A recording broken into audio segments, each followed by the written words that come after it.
Okay, let us start. Let's chant Omkara together.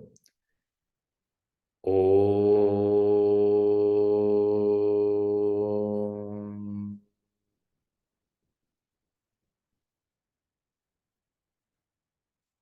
Om.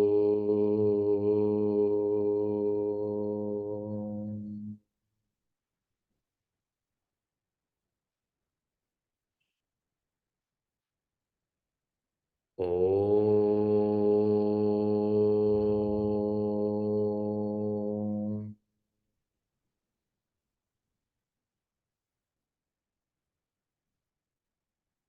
Om Namo Bhagavate Vasudevaya. Om Namo Bhagavate Vasudevaya. Om Namah Shivaya. Om Namah Shivaya. Guru Brahma, Guru Vishnu, Guru Devo, Maheshwaraha, Guru Sakshat, Parabrahma, Tasmai Shri, Gurave Namaha.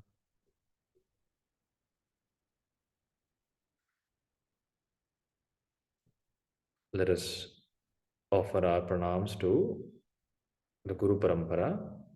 Sadashiva Samarambhat Shankaracharya Madhyama Asmadacharya Paryantam Vande Guru Parampara. Harihi Om Shri Gurubhyo Namaha. Harihi Om. My pranams to all. Slowly open your eyes.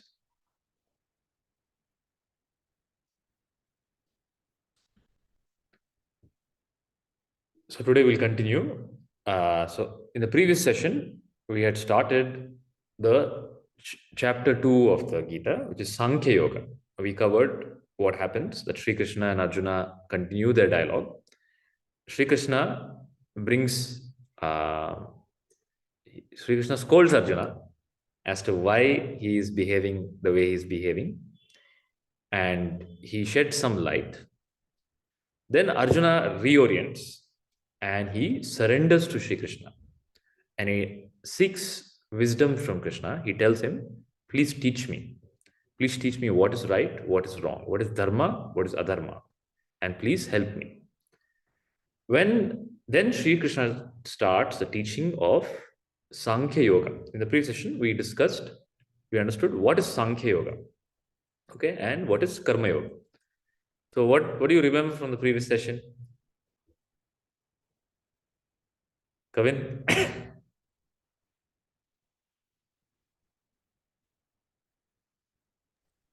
Sankhya Yoga is the first base of the whole Gita. Okay. It covers the entire essence of Gita in Sankhya Yoga, it's told. What is the essence? What is the essence?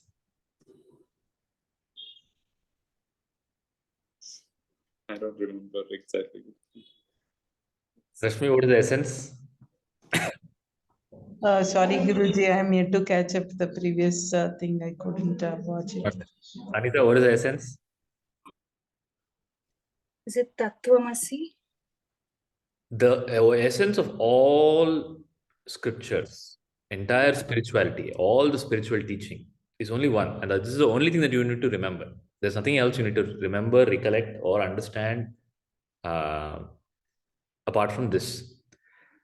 That is, I am not what I think I am. Okay, first statement. I am not what I think I am. So I think I'm something. I think I'm man, woman, mother, wife, employee, doctor, father, whatever. Okay, I am none of that. I am not what I think I am. Then what am I? I am not the body. I think I am the body. I am not the body. Simply because even when the body is not there, I am there. Okay? And the body is constantly changing, but I am unchanging. So what is the first one? I am not what I think I am. Then I am not the body. I am not the mind. Because mind is society child. Mind is everything in the mind. Mind is a flow of thoughts, uncontrolled thoughts, none of which I am. Okay? I am not the body. I am not the mind. I am not the intellect. I am not any knowledge. I am beyond that. Then what am I? I am pure consciousness. I am Shiva. Shivoham, Shivoham.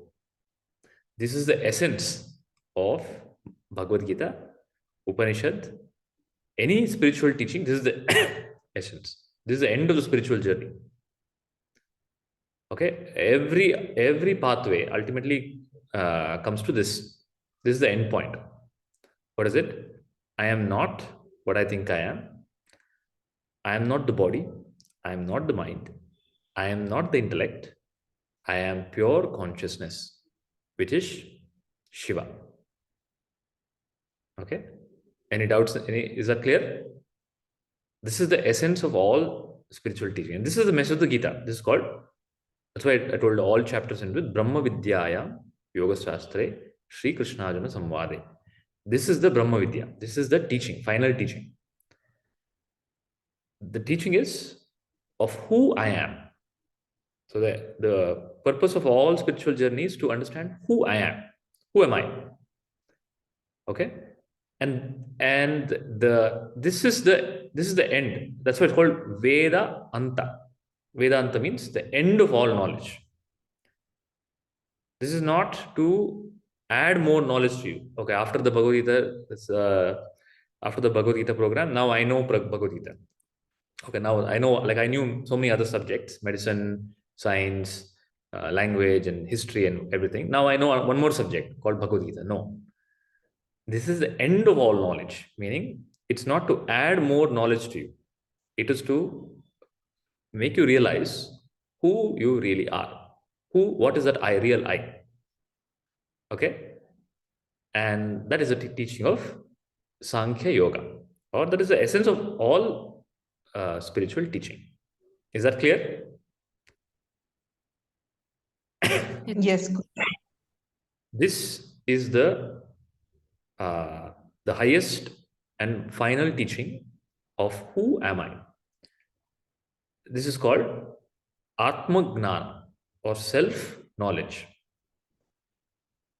And also the knowledge that the world is mithya, Jagat mithya, then Brahma Satya, which is consciousness is real, and Jivo Brahmaina Napara, that I and that Brahman is the same. Okay, so I am not the body, I am not the mind, I am not what I think I am. The world is an illusion, and I am that supreme reality. This is the final teaching. Now you hear it, and it doesn't reconcile within. It doesn't add up. Okay. Now, because it doesn't add up, you need a like how in the mathematics, when our maths examination, usually, if there's a question, if you write the answer directly, you don't get the marks. The teachers would never give us the marks. The teacher would tell you have to derive it and show. How did you arrive at that? Okay, maybe you just copied from somebody else. They would tell, no, you have to show me all the steps. How did you start and how did you get to the solution, right? That's how the maths examination is. In the same way, inside you, this statement, Tattvamasi, I am that, Jagat Mithya, Brahma Satya, This final, I am not the body, I am not the mind, I am Shiva. This has to become very clear. Okay. And the process of making clear is the process of the study of Vedanta. In this case, the teaching of Bhagavad Gita. Okay, that's why Sri Krishna elaborates step by step. 18 chapters are it is proving the and then hence proved, finally hence proved. Okay, so that there's no doubt. First, you hear it from the Guru. It's called Jnana. Okay, it's called Paroksha Jnana, where the Guru has told you, you are that. Now Krishna has told Arjuna, you are. He's given Atma Jnana. So I told you, right? He gives 3 levels of teaching.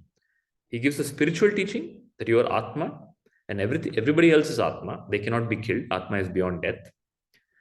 Then he brings the teaching of Dharma and he tells him what is Dharma and what is Adharma.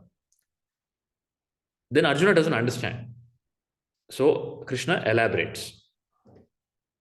But Krishna teaching it firsthand and Arjuna understanding it or not understanding, when Arjuna understands, it's called Paroksha Jnana, which is it's called second-hand knowledge, where you've heard from the Guru the teaching.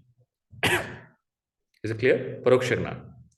That same Paroksha Jnana becomes Aparoksha Anubhuti, meaning it becomes your intuitive understanding. It becomes your insight, a deep insight that, hey, yes, this is it. And that insight, a series of such insight, is called enlightenment. It's not an experience. Okay, you understand? The spiritual end of spiritual goal is not an experience, not a spiritual experience. It is a spiritual insight. That insight transforms your life. You understand? That insight is like a blind man who's never seen light. Okay? He's never seen color. He's never seen light.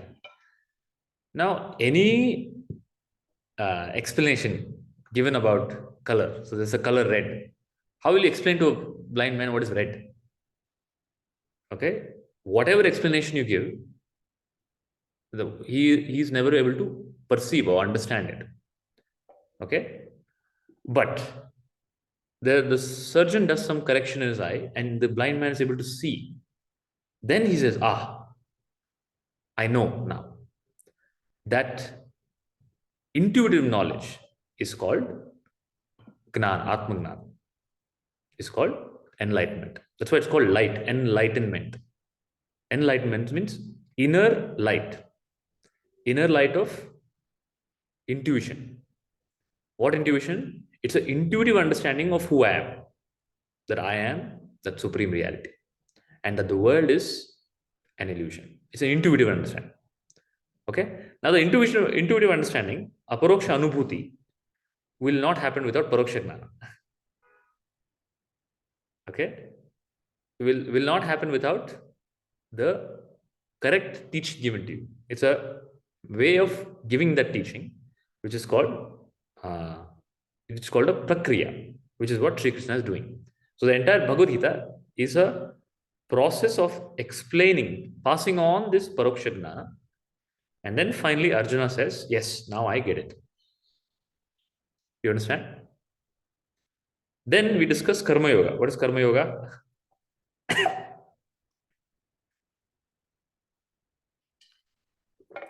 told you about Karma Yoga. Forgot everything.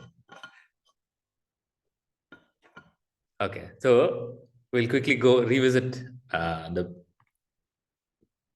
So I told you about Karma Yoga and Karma Roga. Okay, the disease and the fulfillment.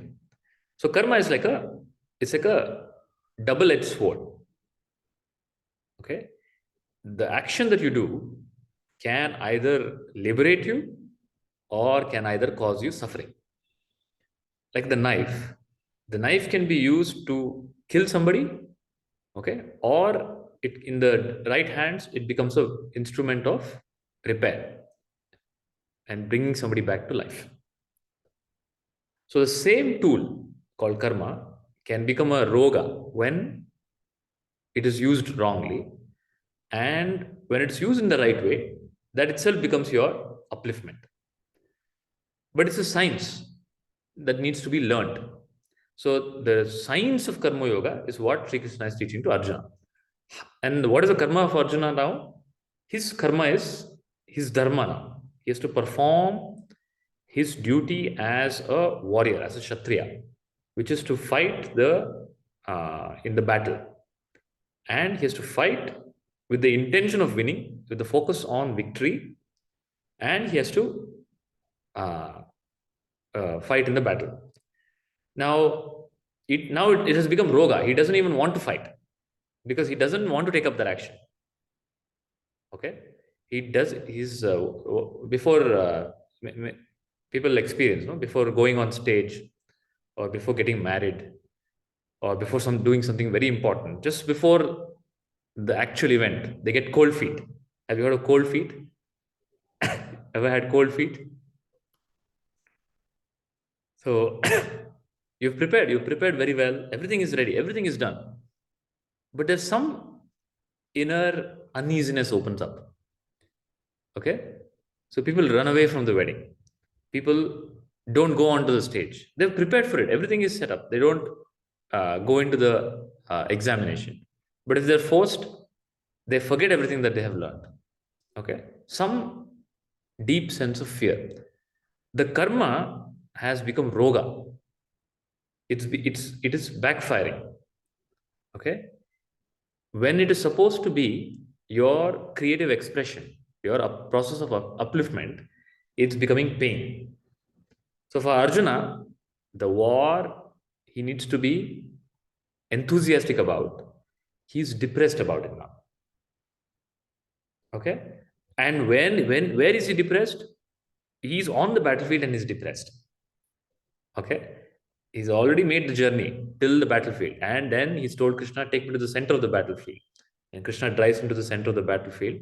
Now he's shaking. That karma which he has to do starts becoming a nightmare for him. Okay, that the action has become dreadful. This happens to many people, right? Oh, again I have to go to office tomorrow. It's called Monday morning blues. Have you heard of Monday morning blues? Monday morning blues is the action that you have to go and work has become a suffering. Any responsibility has become a stress, pain. You just do it because you have to do it. Okay, it's become a roga. So I explained to you at what levels, at a physical level, how it becomes roga and how it becomes yoga. At a verbal level, what is the roga and how it can be uplifted. So transforming your attitude towards what you're already doing. You do activity, you cannot run away, you cannot escape it. Okay, but you change the attitude, it becomes karma yoga. It becomes liberation. It uplifts you. Change the attitude towards speech, it becomes the speech gets purified and you get uplifted. The change the attitude, the mental attitude in thinking, then all the uncontrolled thoughts, okay, 70,000 thoughts per day, they get transformed, they get purified, and the mind becomes tranquil and silent. Okay, then there is an intellectual action. You have various concepts, various ideas, all of which has been programmed into you at a very young age by the surrounding, by the society, which you never verified, which you never validated whether it's true or false, but you take it to be true and you live the entire life. What are some of such beliefs? Can somebody give an example of such beliefs that has been programmed? Are you programmed or not? Yes, yes, Guruji. You're I have an example. When you're doing your 10th standard exams, Yeah. everybody says this is the most crucial part of your education. You deal with this and then you'll be sorted. Correct. The same thing gets told at 12th or Yeah. second PU. And at the end, if you're, professional degree or engineering, whatever. So yeah. And then they say you get married, you get a good job. So just keeps continuing.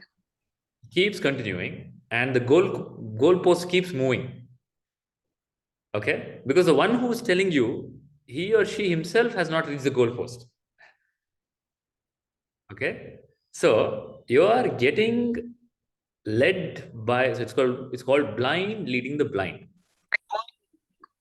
Somebody who has no self-knowledge, who has no inner peace, inner clarity, okay, bliss, happiness, joy, and a deep sense of fulfillment is giving you instructions about who you are and how life should be.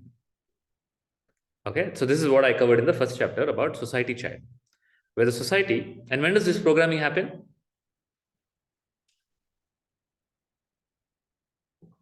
This programming happens, it starts from 6 months in the womb and it goes on till 9 years of age. So from 6 months till 9 years, the brain is forming, right? And during its formative period, all notions are filled in. One notion is filled in that you are the body, which is false. You are not the body. Okay, and depending on the body, another layer is filled in. If you have a woman body, you're programmed that women are weaker than men. Okay, then you start picking up so many things. This is one. If your surrounding behaves in a certain way to certain people, if they say this colored people are not to be mingled with, then constantly you will have the feeling that you'll be programmed that these people are wrong. So such beliefs, and what is a belief? What is a belief?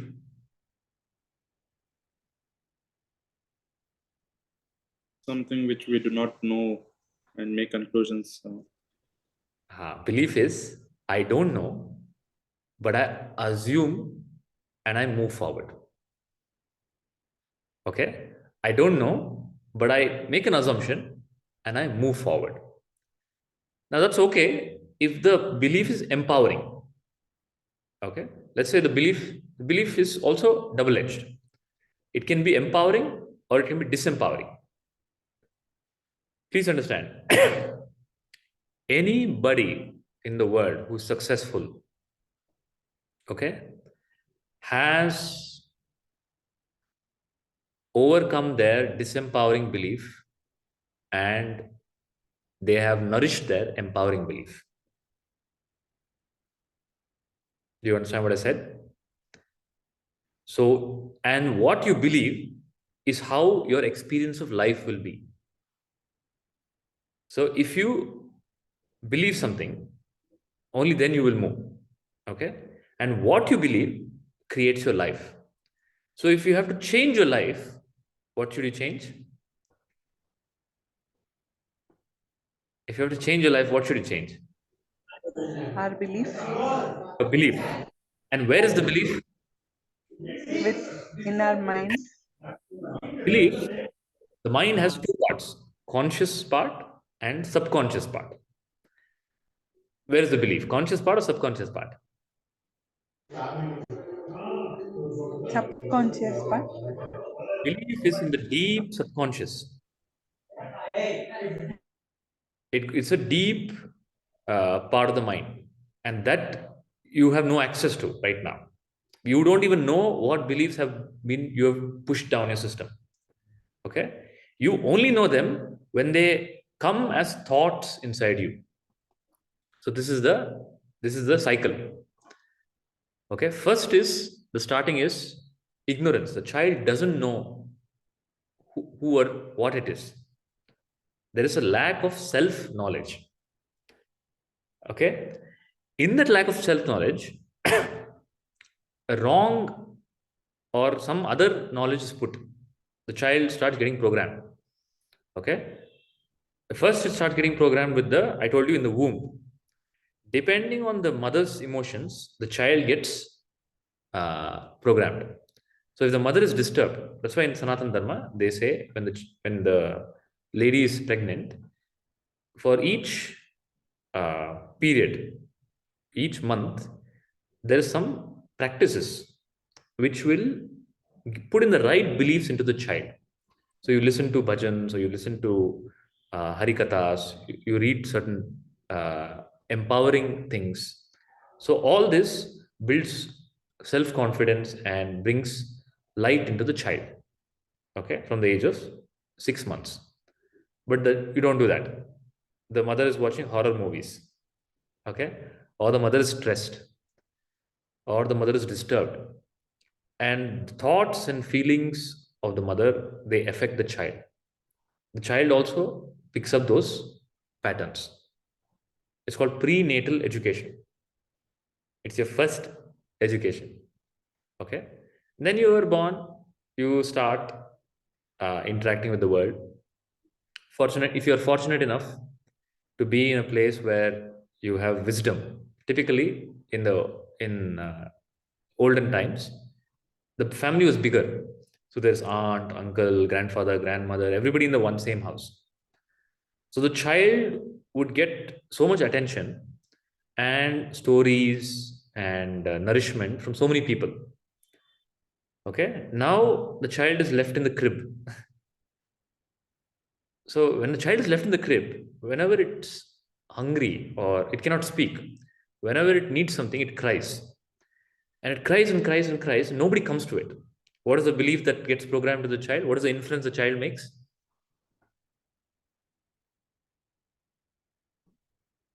Nobody is there for me. That it has to cry. Yeah, it has to cry and Two things fend for itself. Two things it infers. It infers, to get anything in life, I have to make a fuss. Okay? And you see people like that. That it's called crying baby gets the milk. Okay? So they become victims. A victimhood is programmed in the child. Perpetually there'll be victims. Okay? Right? It's a victim profile. So anybody has a victim profile? Oh, God has targeted me. All the worst things in the world is happening to me. Why God is doing this to me? Right? Nobody is there for me. Everybody's sitting. You're sitting in the family, but you feel lonely. Nobody is there for me. That is not an adult problem. It is the deep programming, the subconscious mind. You understand? Then comes your schooling, the school environment, the external world, and worst, your media, television. Okay. Now the child, which has no filtering mechanism, which has no biases, which has no judgment, which has no intellectual faculty, is suddenly bombarded with such information. Okay, the child sees something. You can typically see this in siblings. So how many of you? So you, Anita, you have 2 children, right? So the younger one typically mirrors the elder one. Whatever the elder one has, the younger one wants. Yeah. She's saying yes herself, Guruji. She can listen to you. She's saying She's yes. also listening. Whatever Didi has, you also want. Have you seen that in the younger child? If the siblings are not too far apart, the younger one is, for it, the world is the elder one. Whatever is the possession of the elder one, the younger one wants. Okay, that is one more programming. The child starts thinking, okay, whatever anybody else has, I should desire for it. So the ignorance leads to desire. Desire means you feel incomplete. Why you feel incomplete, you don't know. Okay, it's because of all unverified beliefs. You feel incomplete. Then there's another belief that if you get something, you will be happy. So the child sees the TV. In the TV, it's all happy faces. Okay, and everybody's doing something. Then the child thinks, oh, if I also do like that, I'll also be happy. Okay, then the desire starts. And this continues. This is not only for the child. Then it grows up, becomes a teenager. In teenager, it becomes worse. In teenager, now you're already programmed. Okay, until age of 9, it is learning phase. You're learning, unconsciously learning, unconscious learning. So there's some conscious learning happening, but more than conscious, unconscious learning happening. You know why? The conscious mind, if the conscious mind has certain, let's say, 1 unit of power, the subconscious mind is 12 million times faster than the conscious mind. Okay, the subconscious mind learns 12 million times faster when when you're young. Okay, that's why. And by the time you're 9, that learning frequency is filled. It's almost complete. That is why the more you grow older, you cannot learn, because there's already so much data. Okay, and the data shifts the brain wave. When you're without data, the brain wave is in theta. It's called theta brain wave. Okay, the moment you have a lot of data, now you have data, you have program. Now you go into an execution mode. Okay, that is called delta, which you are in right now. Right now you're in the delta mode. In delta mode, no new learning is possible. Okay, only whatever is already programmed starts coming in your head. So if you observe your mind, every single thought that comes in your mind comes from your subconscious mind. Okay, so I'll give you a test. I will count till 10. Okay, 10 seconds. You have the choice to think whatever you want. Okay, think whatever you want. You have free will, free to think whatever you want. So at the end of 10 seconds, I'll ask you what you thought. You have to create a thought and you tell me what you thought. Okay, is the exercise clear? Okay, start. 10 seconds.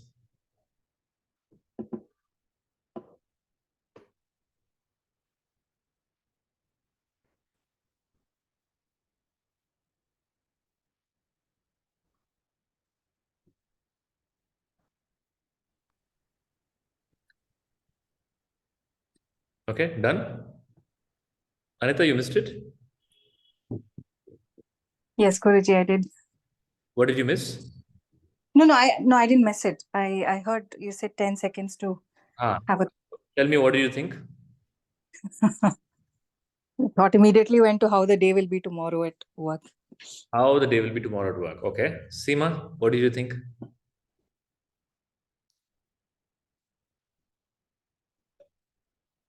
Seema? Yeah, I thought about praying God. Praying to God. Okay. Kavin? I was thinking when to start the third chapter of Gita. Okay. Rashmi? The minute you said think something, I thought Aham Brahmasmi, Guruji. That was the thought I started with it. Now, all these thoughts that you had, did you think it or it came to you?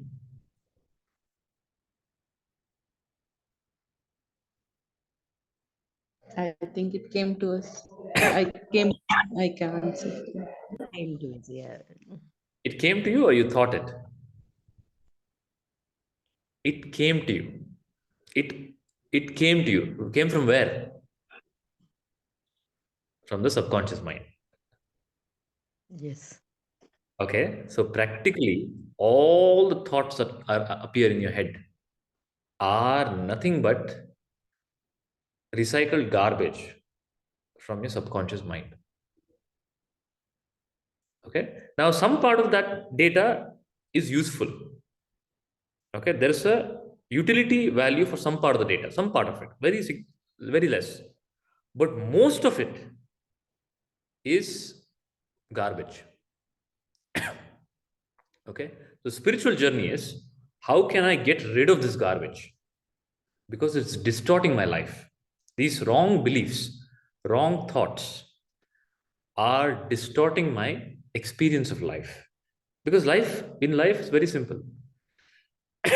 I just want to be happy. The question is in life is, can I be happy regardless of any conditions? Of course, conditions in life I can't control. There'll be rain, like weathers. Sometimes it will be summer, sometimes it will be winter, sometimes it will be spring, sometimes it will be something else. So I cannot control life. But can I be peaceful no matter what the condition in life? Okay? And that is the spiritual journey. So how can I get rid of my programs so that I can be peaceful no matter what the situation in life? If you do not do this, if you don't do this, you will continue with your programs. That is called roga.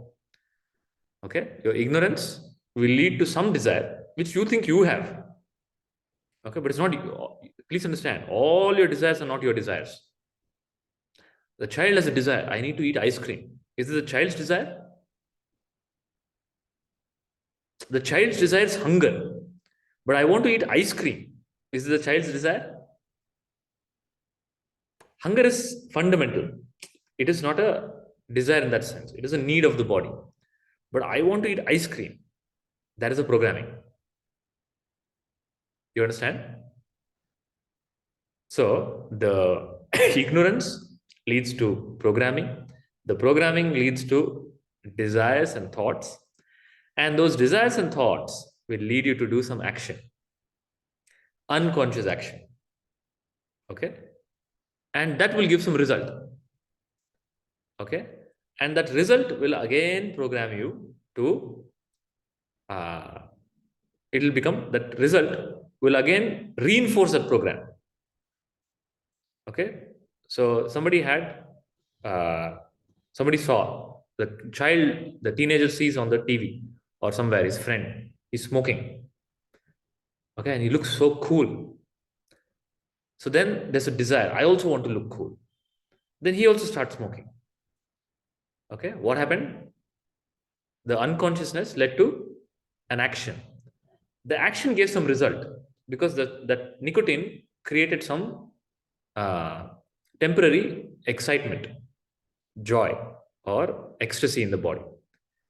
Now it becomes the initial thought of I want to be cool got reinforced. If I go into this pathway, I'll get this result. And what happens in the recurrent action? So then you become an addict and the body gets destroyed. Okay? So this is the cycle. This is a vicious cycle, endless vicious cycle, until and unless you come out of all the disempowering beliefs that are hidden in the subconscious mind. Okay? Which are causing emotional disturbance. You see here, emotional disturbance. What are the emotional disturbances? Kama, which is desire, uncontrolled, unrealistic desire. Okay? Unrealistic desires. And you suffer. So now this phenomenon has increased in the social media age, right? So everybody sees something on social media where everybody's happy. Everybody's beautiful, everybody's happy, everybody's fit, everybody's traveling the world, right? And you're perpetually in a state of dissatisfaction. Okay, you have unrealistic desire that I want everything. What all of these people have, I want. Okay, and perpetual unhappiness. Kama. Okay, then Krodha. Why Krodha? Krodha is you have Kama, but it doesn't get fulfilled. When you don't get what you want, you get angry. Krodha. Then Mada. Mada is you get it temporarily and you think, I got it. Pride. Then Matsara, you didn't get it, somebody else got it. You feel jealous. Then Lobha, you got it, but you want, it's not enough. You want more, more and more and more. Then Moha, you got it and it possesses you. You're possessed by it. If something happens to it, something happens to you. So, does this all sound familiar to you? Kama, Krodha, Lobha, Moha, Mada, Matsarya. These are emotional disturbances which the jiva goes through in life. Do you go through this in life?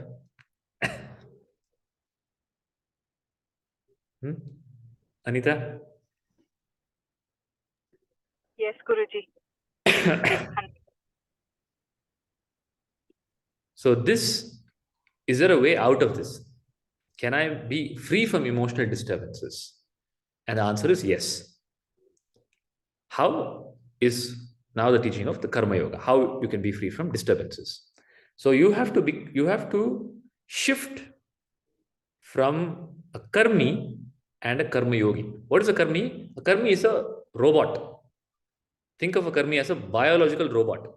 There is no difference between you and a robot, in the sense that the robot is also programmed, right? And you also programmed. What is the difference between you and a robot? The robot is programmed. All the programs are written. Okay. In you also, all the programs are written, which is your unverified beliefs. Okay. They will create thought. And you think it is, and another program is written in you to think that whatever comes in your mind, to think it is your thought. Okay. So the karmi is like a robot. He thinks, I am the body. First thing is, I am this body. That program has gone deep inside. Now, is I am the body, is it a belief or is it a fact?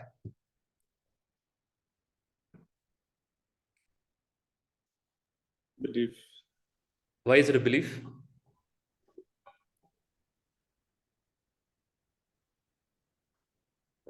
Why is Because it can be mine, but it's not me. It can be mine, but it's not me. Why is it not me? You feel it, right? You feel the sensation of the body. You don't feel my sensations. You feel only your sensation, right? That means you are the body.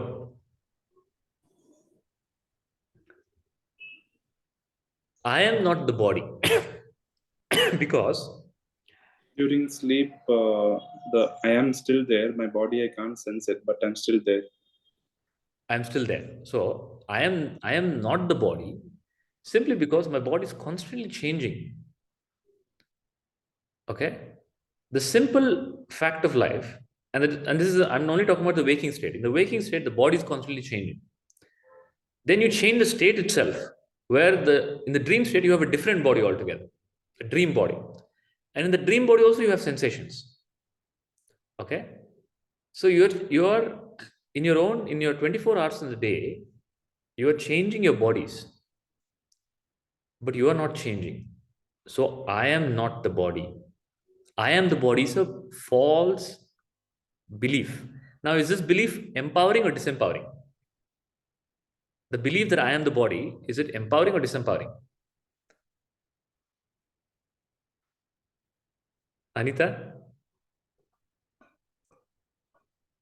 Did you get the question? Is everybody understanding the question? I got the question, Guruji, but I'm not able to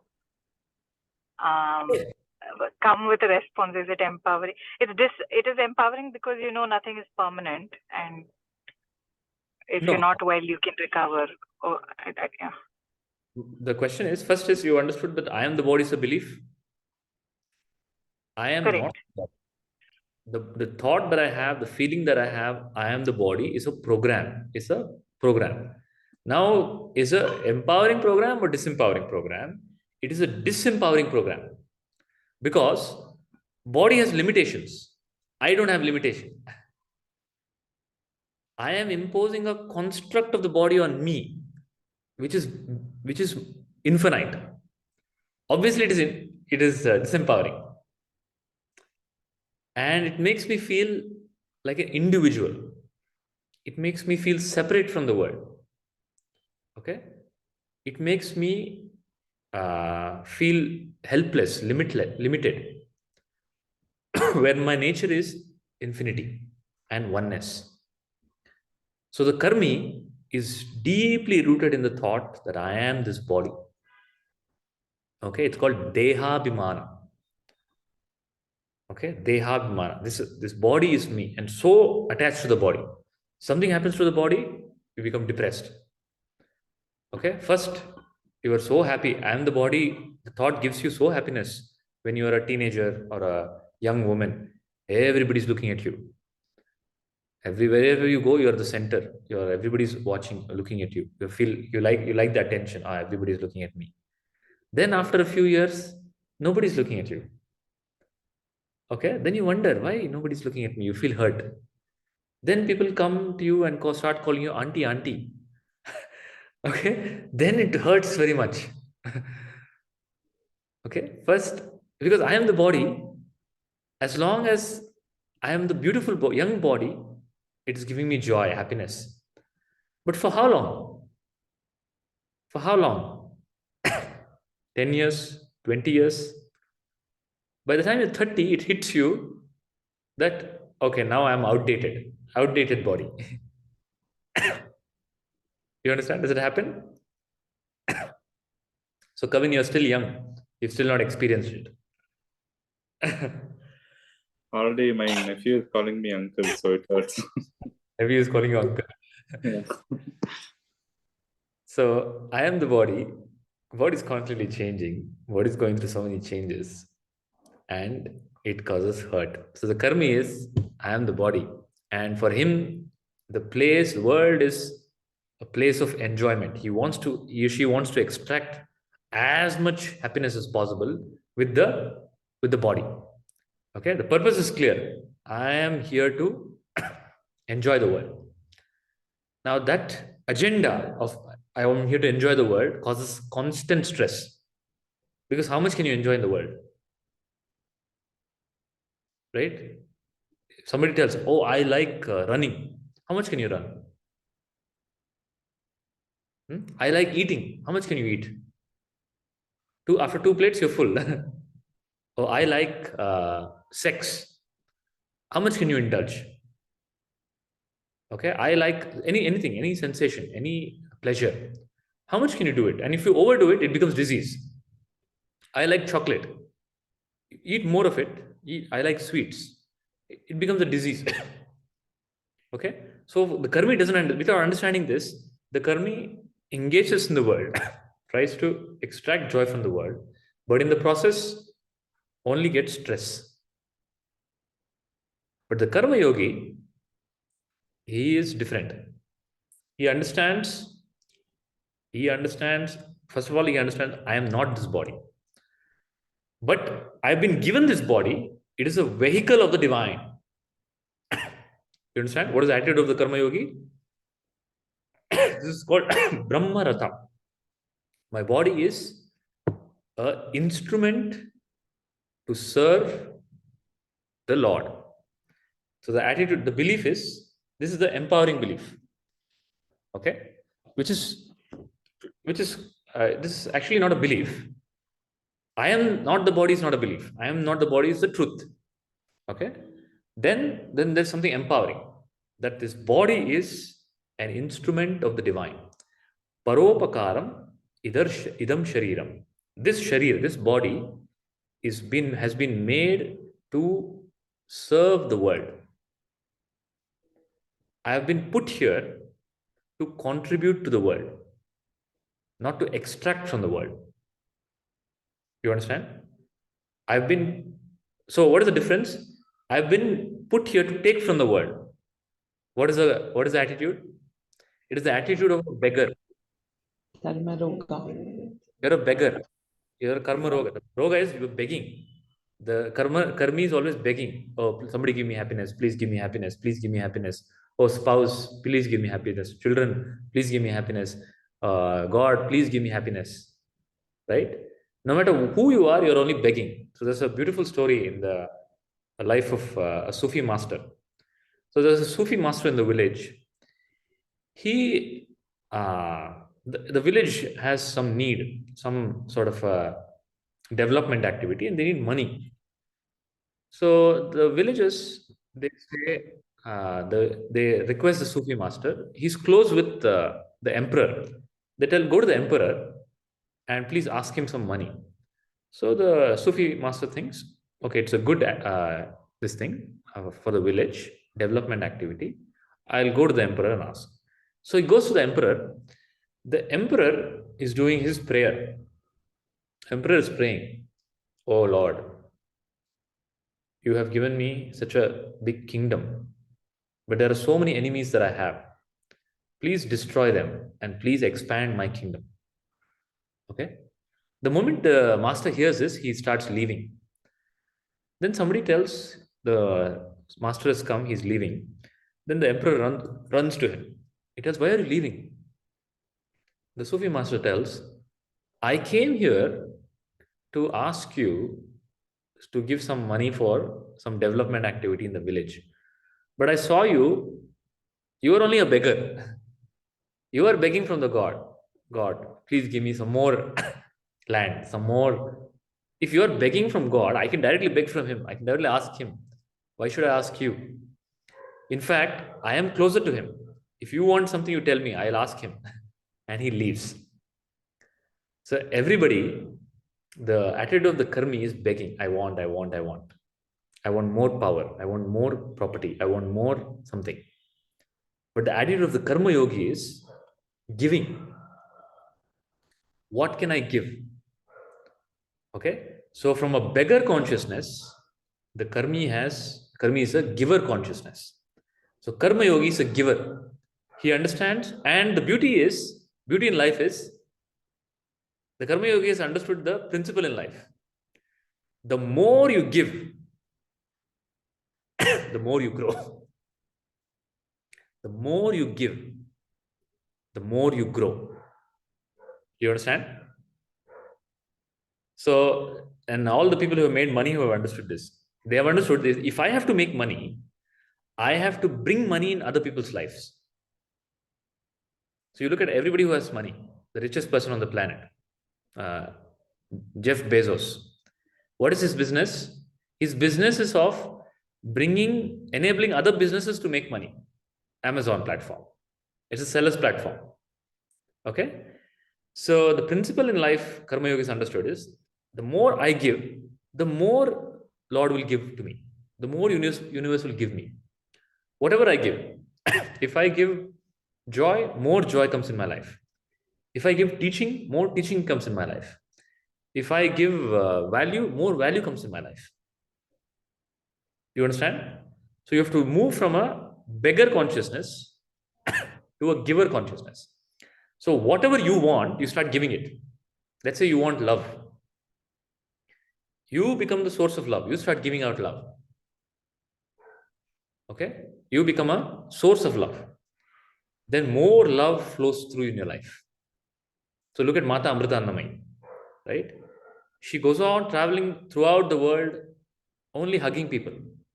Hugging people. And she hugs people continuously for 24 to 36 hours. Okay? It is karma, it is action. Okay?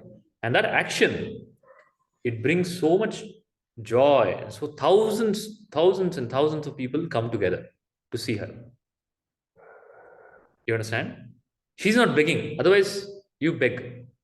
Oh, then not even two people will come. Do you like to go near people who ask? The moment they come, you'll run away. This person is going to ask me something. Okay? But a giver, you want to be with. You understand? So Karma Yogi has understood this principle. And he goes on giving. Okay? And he has understood the principle of Atmano Mokshartam Jagaditayacha. I am here for my upliftment and service to the world. Twofold agenda. One, I have to get uplifted and I have to contribute to the world. Now, what does this? We'll elaborate in the next slide. So far is it clear? Beggar consciousness, giver consciousness. What consciousness are you? You have to decide. The beggar consciousness constantly keeps you in misery. The giver consciousness immediately brings a sense of fulfillment in you. And the secret in life is the more you give, the more you grow. Okay? Everything in the universe is giving. It is called Yajna. Everything in the universe operates with the attitude of giving. The attitude of giving is called Yajna Bhava. So the ocean gives to the clouds. The cloud doesn't hold it. The cloud gives to the land. The land gives crops and trees and everything, which none of them keep. The tree gives fruit. The tree doesn't keep it. The tree offers it. Everything in nature, if you see, is offering, offering. Only the human being is taking. Okay? Taking. The more you start giving, the more you start adding value to others, Yajna, the more you do perform action out of Yajna Bhava with the attitude of giving, then that same action which you're doing, same action, just a change in attitude. So for example, let's say you're a doctor. Same action. Tomorrow you have to go to work to treat the patient. Action is not changing. You're not changing the action, but you're only changing the attitude. What? This is my offering to existence. I am doing this as an offering to existence. The moment you change that attitude, that becomes Yajna. Okay? That becomes yoga, karma yoga. Otherwise, it becomes roga. Okay? Oh, why I have to go? You get stressed. The same action. We're not talking about changing the action. The action is the same. But the change in the attitude from a beggar consciousness to a giver consciousness. Okay? Is it clear? So, and this is, nobody just jumps. It's a step by step. Everybody starts by being a karmi. Okay, I am the doer. Then you'll get some learning. What is dharma? What is adharma? Then you become dharmi. When you start performing action, all the unnecessary wrong actions that were destroying you and that were destroying your environment and society starts reducing. You become more in tune with divine principles. And your actions are more in tune with divine principles. Then they're called actions of dharma. And dharma, the actions of dharma, like for example, there's a businessman. The businessman has to make money. He can make money dharmically or adharmically. Okay? If he does adharmically, he incurs sin or papa. If he does dharmically, he incurs punya. Not only profit, but he also incurs punya. Now that punya will push him to the next level. He'll make him a karma yogi. Okay? Then as a karma yogi, he becomes very focused. Now please understand, a karma yogi is super successful. Why is super successful? Because he is so focused. He has no distractions. The distraction is desire. Uncontrolled, unnecessary desire. Okay, and inaction and confusion. Karma yogi has no such thing. He's very clear. Atmano mokshatam jagadidaicha. Whatever I have to do it for my benefit. And I have to do it for the benefit of the world. Now, my benefit is twofold. I need to get two benefits. I need to get material benefit, which is money and success and everything outside. And I have to get spiritual benefit. You understand? Whereas the karma rogi is only think about material benefit. He has forgotten about the spiritual benefit. Okay? But a karma yogi understands, I have to get material benefits. So by doing the same action he's also doing. He or she is doing the same action as the other person. But he's getting two benefits. And he outshines the karma rogi simply because he's so focused. He's so focused on the result without attachment to the result. Okay? So the shloka that Krishna tells is कर्मण्येवाधिकारस्ते मा फलेषु कदाचन मा कर्मफल हेतुर्भो माते संगोस्त्व कर्मणि. He says, focus on your action. Result is out of your, it is not in your control. Focus on your action, focus on the result. Okay, like the student has to focus on result. I need to get 100. Nothing wrong with that. That's a clear focus. And he needs to focus on the action. But I need to be focused on the action and the result, but deeply involved in the action. Not worrying about the result. Oh, what if it doesn't happen? Most of the students just spend the time, what if it doesn't happen? What if I fail? What if I fail? What if I fail? Okay? Focus on the action, focus on the result, and focus on the action. And whatever result comes, the karma yogi is never ever dejected. If success comes, he's equanimous, he's balanced. Okay? He offers it to the Lord, he takes it as a prasad. If failure comes, he learns from it. Okay? He learns and he goes ahead. He doesn't get dejected. If failure comes, he learns, okay, I have to improve something, or I have to change my track. He changes it. So in that way, karma yogi never fails. A karma yogi never fails because he's always successful. If he wins, he wins. If he loses, he learns. You understand? He's like a child. A child who learns to walk. You know how many times I've told you, how many times a child falls before walking? I've told you? A child who learns to, huh? No, I don't think you've mentioned before. Do you know? You have two children, no, Anitaji? How many times they fell before they learned to walk? Yes. Multiple times. You know how many Numerous times? According to research, more than 1 lakh times they fall. A child falls more than 1 lakh times before they learn to walk. That means 1 lakh failures. Do you think you will ever continue an action after 2 failures?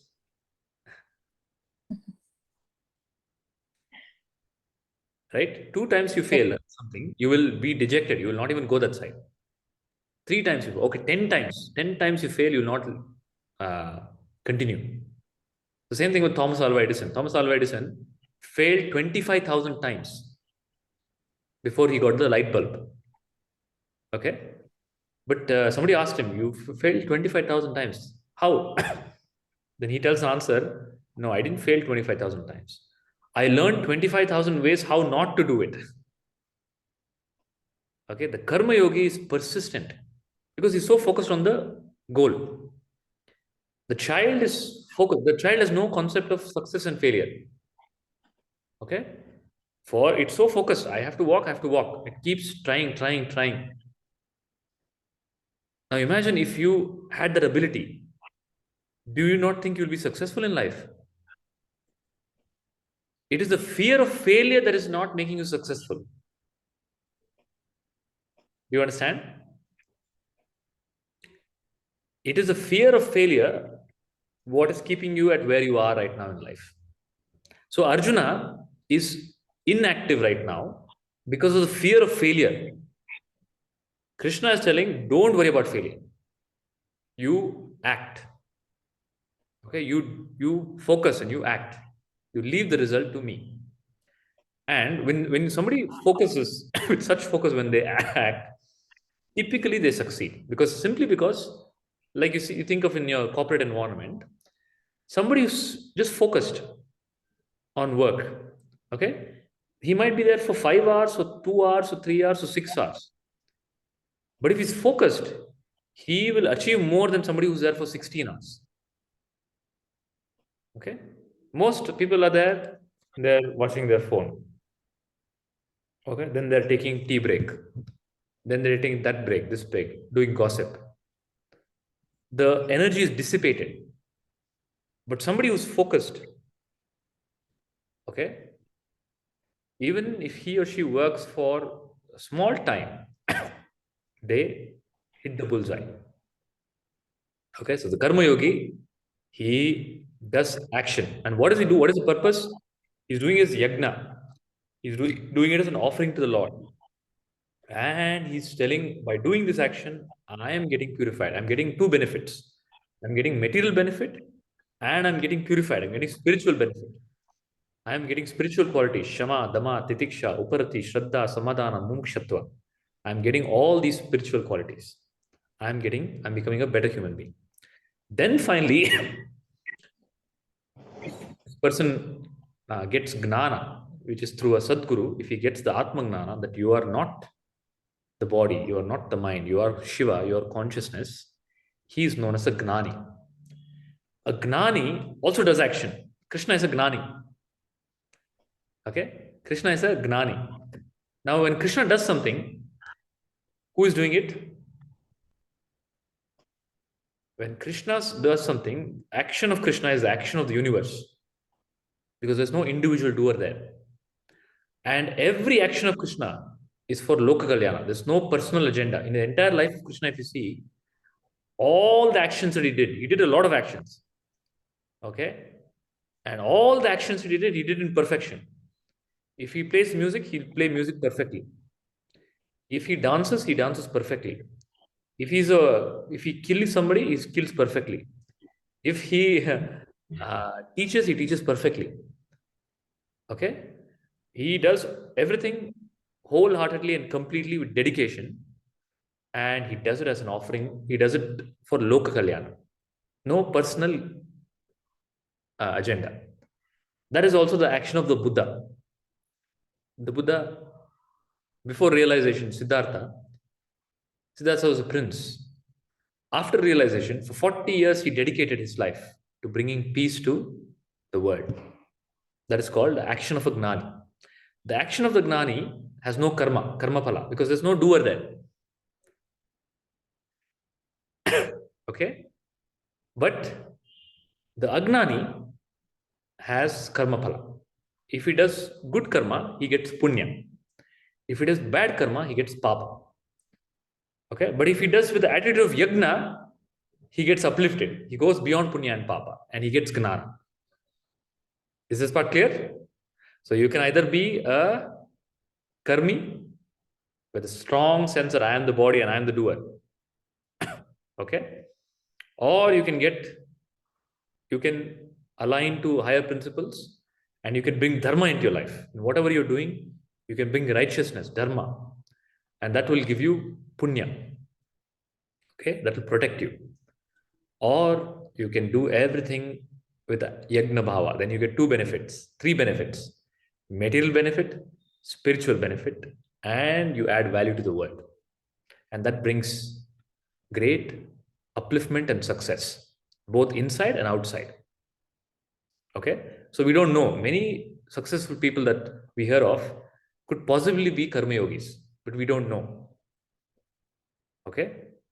It's very hard to tell from external behavior. Then the Gnani. Oh, Gnani is impossible to tell. Who's a Gnani, who's not a Gnani. Okay? A Gnani, when he does it only for Loka Kalyana. Sri Krishna Paramatma, whatever he does, it's for the world, Loka Kalyana. This is called Naish Karmya Siddhi, a non-doership. There is no individual doer. Okay? So I give the example of wave, water, and ocean. So a wave that has realized that it's water, every movement of that wave is the movement of the ocean. Every action of that wave is the action of the ocean. Okay? And there's no imprint left. There's no thought, feeling that I am doing something. Everything becomes a divine happening, divine flow. Okay? That is called Jivan Mukti or Gnana. So this is the spectrum that Krishna is trying to bring out. Where you stand. So you have to evaluate where you stand. Based on where you stand, you have directions. You can either go this way, this way, this way. Until now, it was unconscious. You are driven by your unconscious belief systems. Okay? You're driven by your programs. Now, fortunately, you have been given a journey, a map. Okay? Now you have a choice whether I continue this in my same unconscious moment, or I bring dharma and yajna into my life, and I can possibly bring gnana into my life and become liberated. So human life is a junction, a possibility. In the human life, you can become a demon, rakshasa. So we see people becoming terrorists and rakshasas. They behead babies, right? So that is one possibility. In a human life, you can become rakshasa. Or in the human life, you can become animal. What does animal do? Food, sleep, sex. That's all. So we have seen many human beings. Just these three motives. Then there's a possibility that you can be divine. You can be yogi. You can be divine. Then the highest possibility in human life is you can be absolute consciousness. You can realize that you are absolute consciousness. The wave can realize that it is water and become free. That is called self-realization. So these are all this, like a menu. Life is like a menu card. You can order what you want. Without gnana, without this paroksha gnana, you will order based on your programming. Okay? And that will continue for lifetimes. Lifetimes, lifetimes. Your programming will control you. That is called karma. Karma will control you.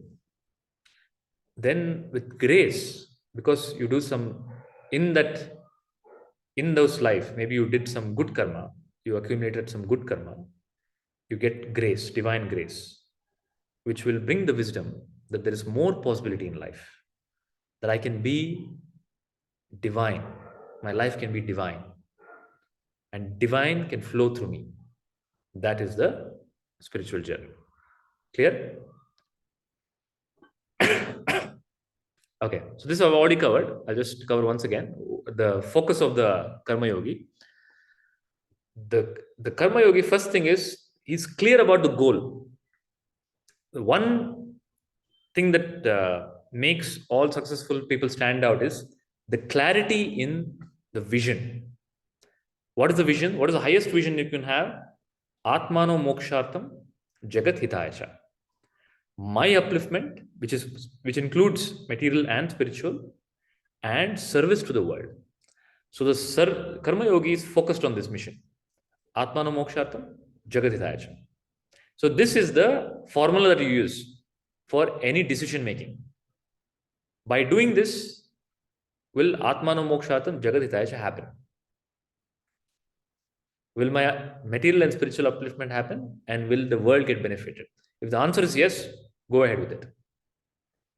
If the answer is no, you will intuitively know. You understand? Atmano mokshartam jagat hitayacha. What kind of focus?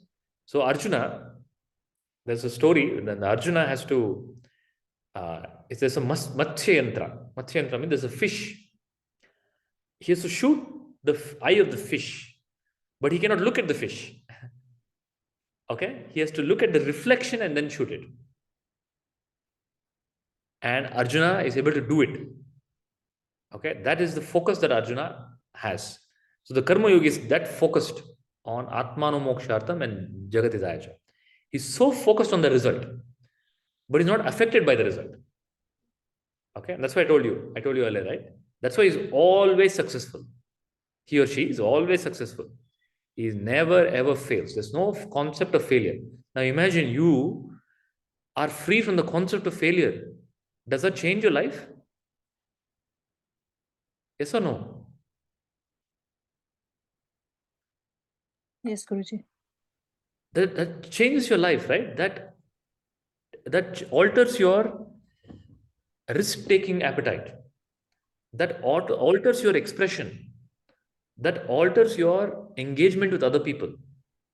Most people don't even talk to other human beings because they're failure. They feel a fear of failure, where that person will reject me. Okay, you don't even feel like you don't go to talk to people because where they'll hurt me. The fear of failure handcuffs you. It limits your expression of life, experience of life. You understand?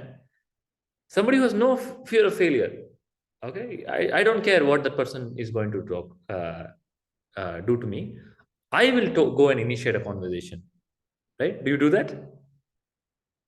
No, you rather sit quietly because you're afraid of failure. You are afraid where that person, one more person will hurt me. So many people have hurt me. I don't want to be hurt again. I don't want to get into a relationship at all because I don't want to get hurt. You understand? So a karma yogi has no fear of failure. Why? He's focused. Atmano mokshatam jagadhitaya. Because I am adding value. I don't seek anything from the person. I am going to add value. And in the process of adding value to that person, I am going to benefit. Obviously, because I'm giving, I am going to become stronger. You understand? So from Shloka 2.4 to 4.6, Krishna explains the glory of the Karma Yoga.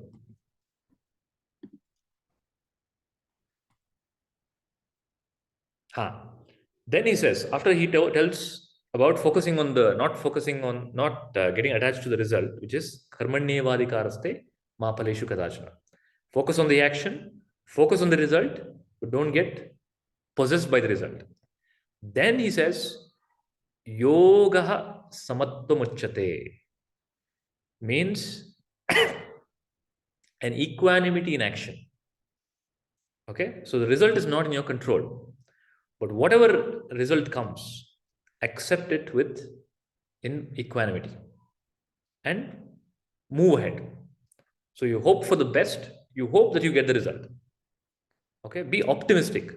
Your first foot should always be optimism.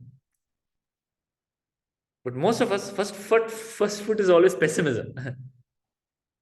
The mind comes up with all imagination. What this happened, that happened, this happened, that happens.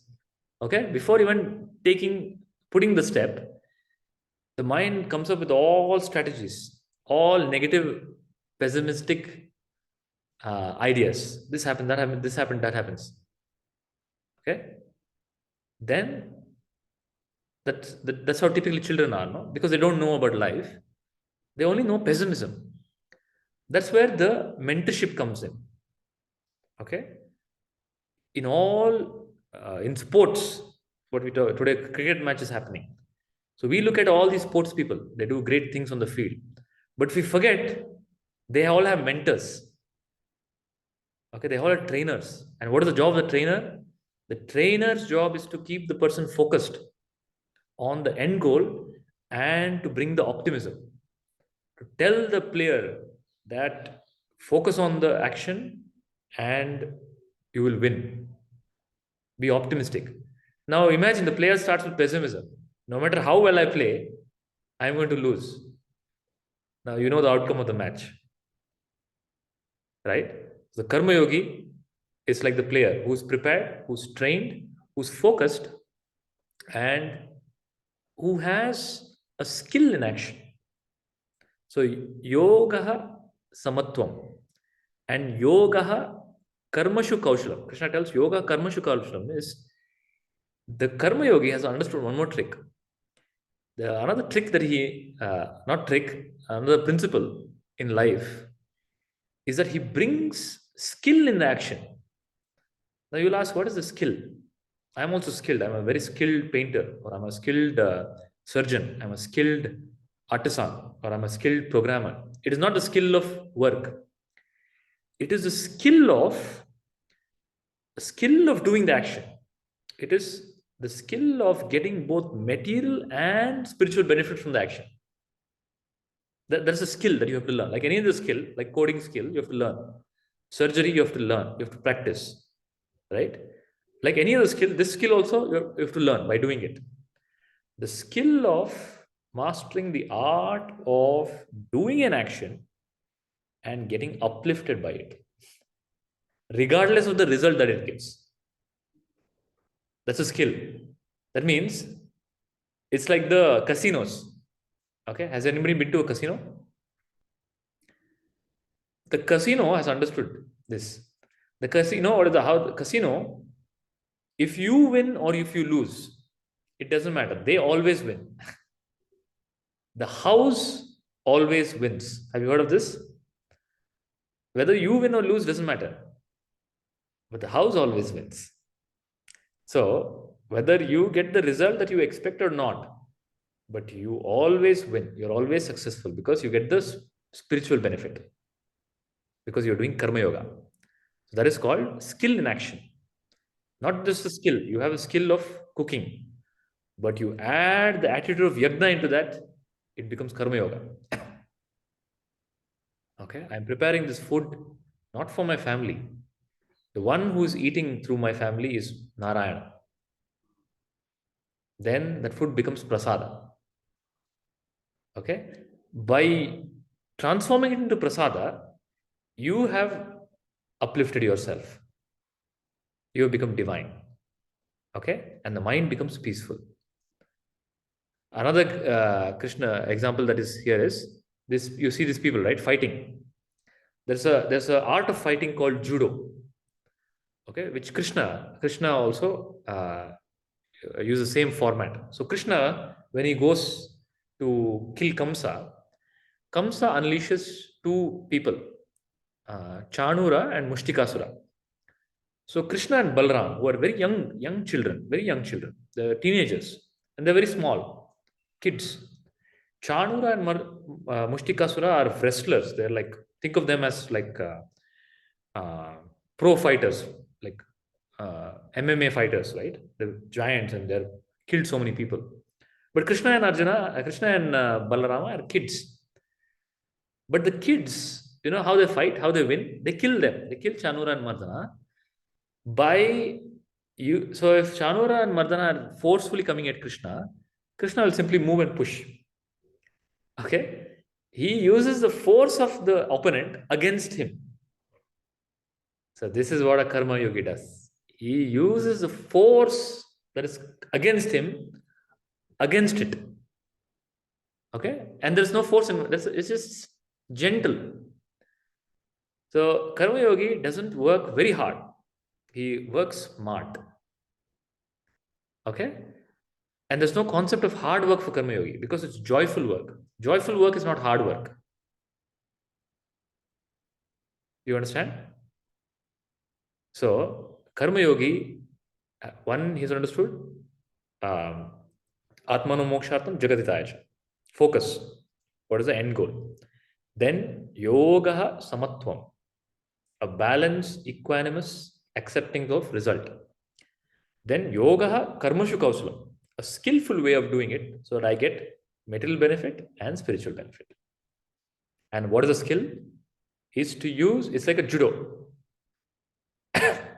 Okay, using everything to your advantage by changing your attitude towards it, by making it yajna bhava. Is this are these shlokas clear? Shloka 48, shloka 50. Okay, the example is, so there are three people. They are doing, there's a temple construction going on. And the temple construction, the first person somebody asks, what are you doing? He says, yeah, this is torturous work. I have to slog in the sun. It's such physical manual labor. It's very hard. And the second person, what are you doing? Oh, I'm doing a beautiful sculpture. Okay, I'm a very good artist. I'm doing a beautiful sculpture. The third person, what are you doing? Whatever I'm doing, whatever it is that I'm doing, is going to become part of this temple. And thousands of people will come for I don't know how many years, and they'll get benefited. Okay? All of them are doing the same action. All of them are in the sun. All of them have the same tools. All of them are chiseling the stone. But there's a difference in attitude. The first person is a rogi. Okay? That action is torture for him. The second person is a dharmi. He's telling, oh, it's something creative. The third person is a karma yogi. Okay, he is doing it as an offering to the. All of them are getting paid same salary. Okay, all of them are same environment, same sun, same. If they get hurt, same hurt. But what is different? It is the attitude. So how can I convert my physical, mental, verbal, intellectual activity, which I either way have to do, which I cannot escape from? Can I convert that into karma yoga? And you can. How? By aligning to Atmano Mokshartham Jagatitayacha. If your focus is Atmano Mokshartham Jagatitayacha, and you have learned the skill of getting both the material and the spiritual benefit in what you do, and you are focused on the result but unaffected by it, you are getting the benefit of karma yoga.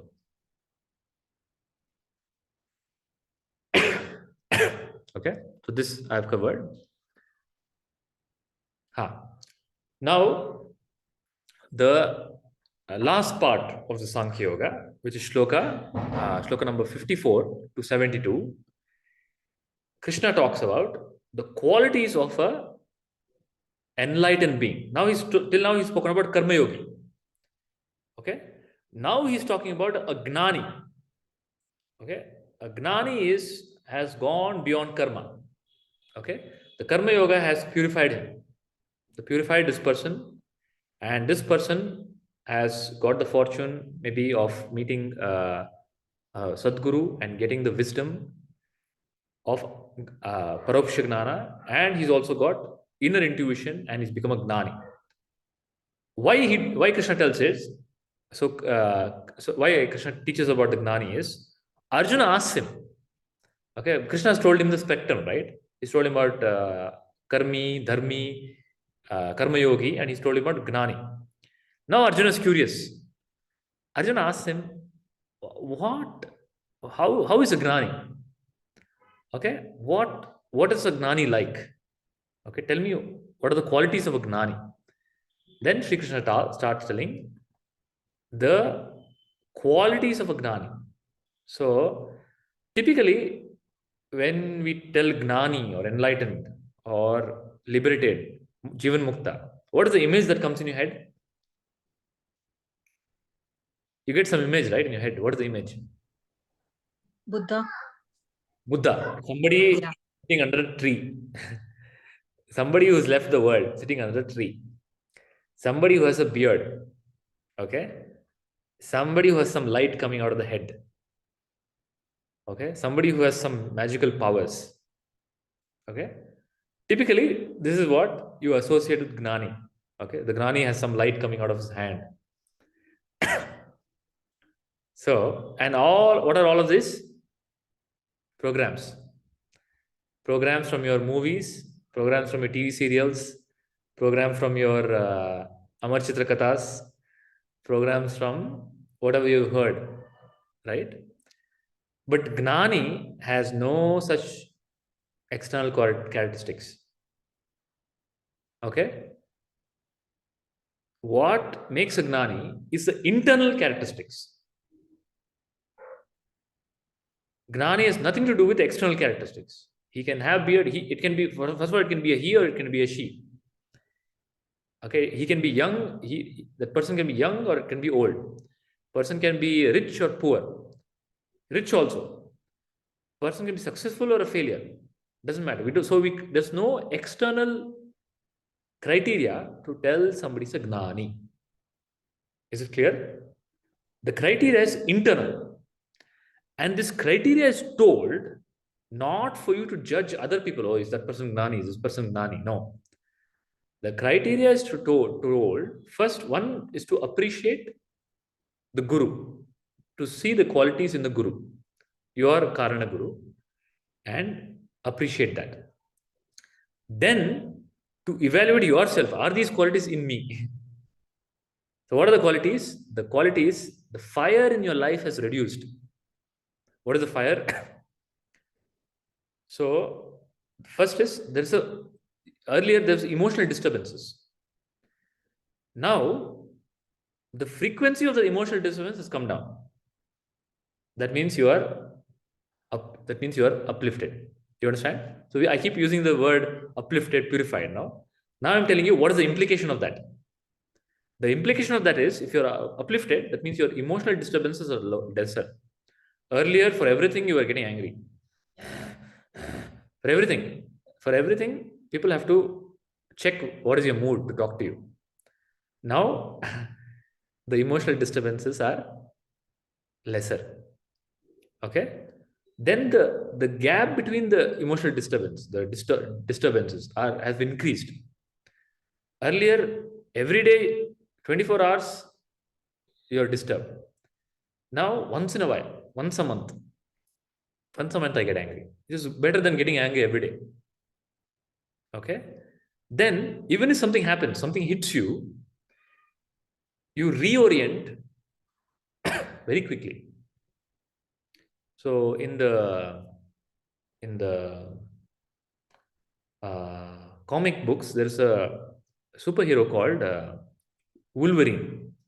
Kevin, do you know what is his superpower? He can heal any wounds. He heals. He also gets wounded. If somebody shoots him, he gets wounded, but it heals immediately. Okay, so because of satsanga, because of atmangnana, because of the Guru's grace, because of spiritual progress, not that you will not get affected in life. If somebody hits you, you will get hurt. But earlier, if somebody hits you, you will remember it for 100 years. Now, if somebody hits you, you reorient just the way that the slapped, the physical hurt heals within a couple of hours. Your psychological hurt also heals within a couple of hours. Earlier, the psychological hurt doesn't get healed at all. It needs counseling to get healed.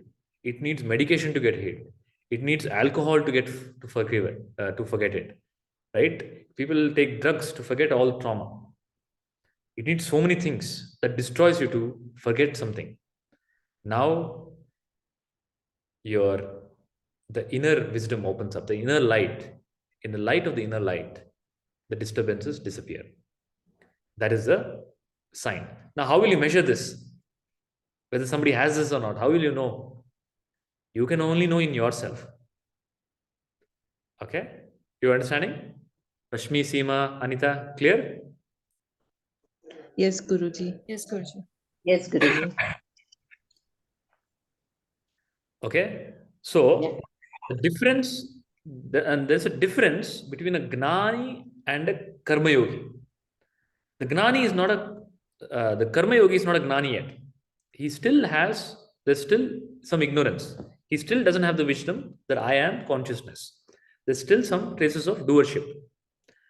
The Gnani also does action, but the difference in his action is he is doing out of the joy of his being. His action is a joyful expression. Okay? The Karma Yogi is doing for the joy of Yajna. Okay? But there's still doership. Okay? In Gnana, the result is Jivan Mukti. You get liberated. But Karma Yoga is a preparation for Gnana. Is the distinction clear? I don't want you to get confused with Gnana and Karma Yoga. Is the difference between Gnana and Karma Yoga clear? Karma Yoga is not the end. The reason this is told is, don't think Karma Yoga is the end. Karma Yoga is the way you interact with the world. But the end is Atmagnana. Atmagnana liberates you from all concepts, including the concept of I am the doer. Okay, in Karma Yoga, you still have the doership. I am the doer, but I'm doing it for the welfare of the world. In Gnana, there is no me. Okay, there's no concept of me, there's no concept of doer. Everything is a divine happening. Okay. Then Krishna explains. He explains shloka one by one. So all the shlokas are consolidated as points. So Krishna tells a Gnani He says, Sukeshu anudigmanamanaha, dukeshu vigadaspraha, vitaraga bhayakroda, stitadir muniruchate. Okay, he has become desireless. Why he's become desireless? What is the quality of the Gnani? He has no desire. No desire rises in him. Why? Because he has got the mother of all desires, which is Bhagavan, which is his self, which is the source of all the joy. You have desire to get some joy, right? Let's say you desire for something. I desire for money. Why? Because I will get some happiness out of it. When you've got the source of happiness, which is within you, what desire will you have? So Gnani has become desireless because he has got the source, the fountain of happiness within. Then the Gnani is Sukeshu anudigunamaha, Dukeshu vigataspraha. Any situation in life doesn't shake him. Okay, so there was a master called Jiddu Krishnamurti. Okay, Jiddu Krishnamurti used to say, what is enlightenment? Somebody asked, what is enlightenment? He told, the attitude that I don't care what happens in life. Let anything happen, I don't care. Okay, because simply I'm unshaken by anything that happens. Let good happen, fine. Let bad happen, fine. It doesn't shake me because I am the self. You understand? Unwavering mind. The mind doesn't shake based on external situation. That is what Sri Krishna is. That is what you see in the life of Sri Krishna. Sri Krishna doesn't shake no matter what happens. Okay, there's a demon coming in front of him, he doesn't get depressed. There's a bhakta coming in telling him, oh, you're God, he doesn't become, oh, I'm God. He doesn't get elated. Equanimous, balanced state. Okay, and emotional stability. It doesn't become sad, doesn't become too sad, doesn't become too happy. That doesn't mean that Gnani will not be happy. You give the Gnani something that he'll be bland. No. It simply means he's not perturbed by it. He's not shaken by it. Okay? He's not disturbed by it. There's an emotional stability. Then the Gnani has a mastery over the subconscious mind. Earlier, before Gnana, the subconscious mind is your master. You are a slave to the subconscious mind. After Gnana, the subconscious mind becomes your slave. Okay, now you are the master of the subconscious mind. You tell the mind where to go. Now the mind is telling you. The mind tells you, oh, I'm hungry, let's get some pizza. You go after it. Okay, the Gnani has a restraint. He knows what is right, what is wrong. Okay, there's a power of, in that sense, the Gnani has real free will. Now, whatever you call as free will is programmed will, and you think it is free will. Gnani has real free will because now he's the master of the subconscious mind. And the Gnani is tranquil. There's a deep inner silence. A deep inner silence. Okay? Mind has become so silent. Practically, the mind is no mind. And the Gnani has no sense of incompleteness. He's become Purna because he's one with Brahman. The Jiva has become one with Atma. Okay? The wave has realized that it's water. Is this clear? All the qualities?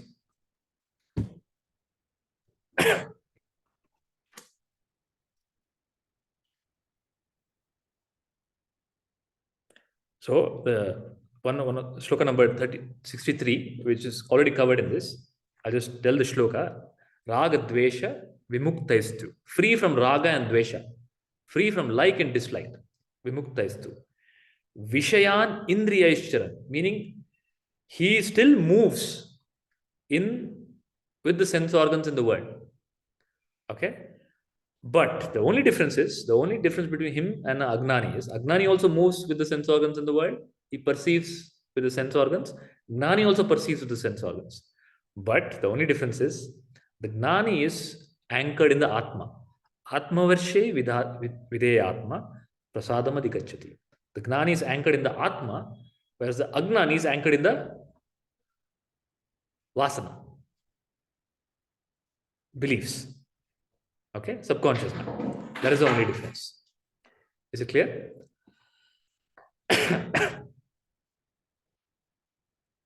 So,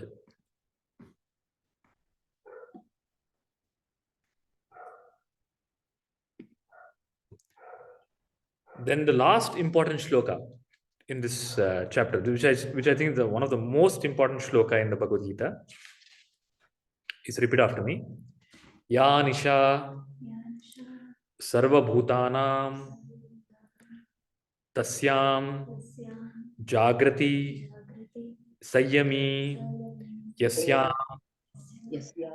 Jagrati Bhutani Sa Nisha Pashyato Mune. Sloka number 68. So this shloka tells Yanisha Sarvabhutana, meaning that which is night for all beings is waking for the Gnani. Okay, that which is night for all beings is waking for the Gnani. And that which is waking for for everybody else is night for the Gnani.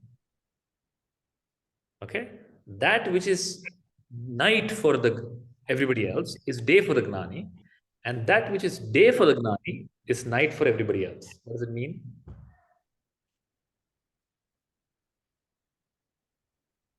For the Agnani, for the ignorant person, the world is real and God is unreal, unknown and unreal. For the Gnani, the word, the God alone is real. The world is unreal. Okay? Just the way it is difficult for you to think about God, it is difficult for the Gnani to think about world. For the Gnani has to put effort to bring reality to something. Because the Gnani is established in Brahman. He or she is, he's perceiving, his perception is also God. Okay? He is walk, talk, act, perceive only Brahman. Whereas the Agnani is walk, talk, is world, which is solidity. So what is solid for the Agnani? What is solid? I am the body. Body is solid. World is solid. Karma is solid. Result is solid. My past is solid and my future is solid. But for the Gnani, everything is dream. Past, present, body, world, life, everything is a dream. It's an appearance. So that which is night for the Agnani, that which is darkness, which is a blind spot for the Agnani, is illumination for the Gnani. And what is the blind spot? Also, the Agnani has a blind spot of the programs within. But a Gnani is fully illuminated. And that's why it's called a Buddha. Buddha means Buddha has he is fully aware of what is happening. There is no blind spot within him. There is no belief lurking in the darkness. He has brought all unconscious beliefs into the conscious realm and thrown them out. Okay, nothing unconscious is operating in the Gnani. So Agnani is in darkness because he doesn't know what programs are running. You don't know. Sometimes some program will come and you're a slave to it. But a Gnani has, with the light of Gnana, has seen through the subconscious impressions. With the fire of Gnana, Nanagni Dagda Karmani, he has burnt all the false beliefs.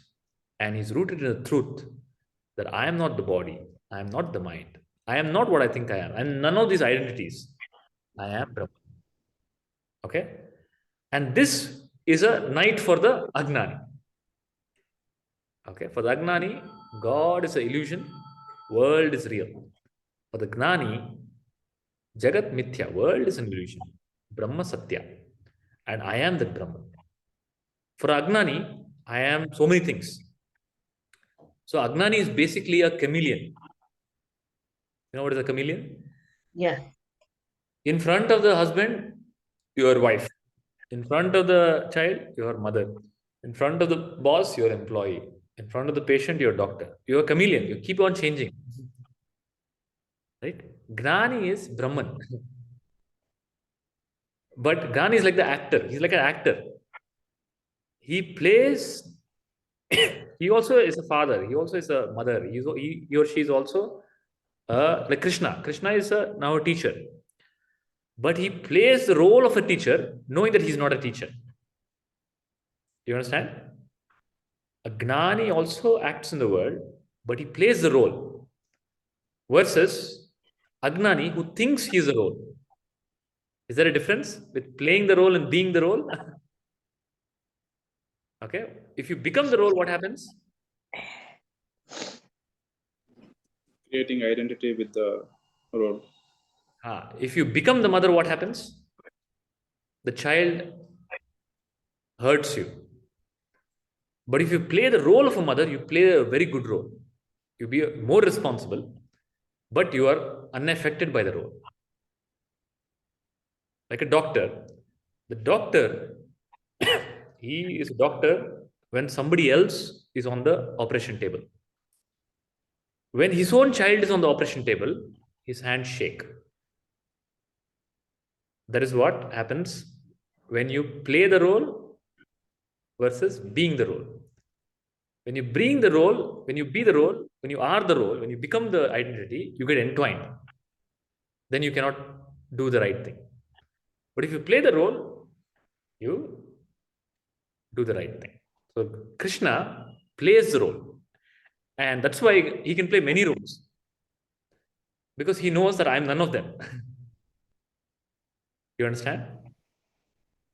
But we, on the other hand, whatever role we play, we become that role. And sometimes that one role conflicts with the other role. So Krishna explained what all roles, all identities are false. The reality is I am Brahman. So realize I am Brahman. Okay? This is called Paroksha Gnana. Then that Paroksha Gnana will lead to Aparoksha Anubhuti. Okay? Intuitive understanding of all that I have said. Okay, intuitively you'll know world is real. Nobody has to tell you now. Intuitively you know. Now, if Aparoksha Anubhuti has not happened, you'll have the question, I know, but I have not realized, what should I do? And what is the answer for that? Karma Yoga. Okay? So everything is covered. Paroksha Gnana, Aparoksha Gnana, and in between, if you say, oh, what should I do? I have heard this, but I still don't get it. What should I do? Karma Yoga. It's a full package. No gaps left. Here? Yes. So with this, the second chapter concludes, which is Sankhya Yoga. Iti Srimad Bhagavad Gitasu Upanishatsu Brahma Vidyaya Yoga Shastre Sri Krishnajana Samvade. In the next class, we'll take up chapter number 3, which is called Karma Yoga, where we go deeper into Yajna. What is Yajna? We understand what is Yajna in the next chapter. So Yajna is a secret for material and spiritual prosperity. Okay? So what is Yajna? We'll learn in the next chapter. Shall we close for the day? Is it clear? Today's chapter is clear? Any doubts? No. No, Guruji. Rashmi, Anita, clear? Kavin, clear? Yes, Guruji. Yes, Thank you. Yes, Guruji. Yes. Karma Yoga clear? Yes. Who is a Gnani clear? Yes, Where Guruji. you, where you stand is it clear? Okay. So we'll take up the learning of Karma Yoga in the next chapter. Asatoma Stoma. Sadgamaya Tamasoma Jyotirgamaya Mrityorma Amrutam Gamaya Om Shanti, Shanti, Shanti. Hold out your hands, palms like this. Loka samasta sukhino bhavantu. Loka samasta sukhino bhavantu. Harihi Om. Shri Gurubhyo Namaha. Harihi Om. My pranams to all. See you all in the next session. Hari Om. Thank you. Hari Thank you, Om. Guruji. Hari Om Guruji. Hari Om. Thank you. Hari Om.